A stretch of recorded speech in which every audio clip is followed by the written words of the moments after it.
Me 90 vota për, një kundër dhe asnjë abstenim, është votuar një rezolutë e përgatitur nga një grup ekspertësh dhe mbështetur nga Partia Demokratike e Kosovës, e cila tregon dhe kërkon nga dhomat e specializuara të Kosovës në Hag gjykim të drejtë për të akuzuarit. Para votimit nga Lidhja Demokratike e Kosovës kërkuan që rezolutës t'i shtohet edhe një pikë përmes së cilës do të kërkojë zbardhja e vrasjeve para dhe pas luftës. Por kjo u kundërshtua nga PDK-ja dhe Përparim Gruda, derisa u tha se tekstin e rezolutës vetëm e kanë mbështetur dhe nuk e kanë përpiluar ata.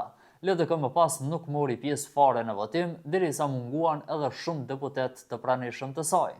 Po ashtu edhe deputetët e listës serbe në anën tjetër lëshuan sallën në momentin që në kuvend filloi diskutimi për rezolutën e fjalë.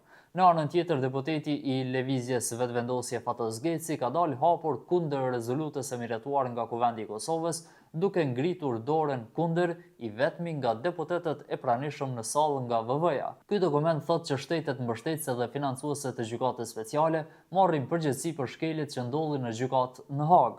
Aty po ashtu konfirmohet zotimi i Kosovës për mbështetje financiare të akuzuarve në mbështetje të mbrojtjes së tyre.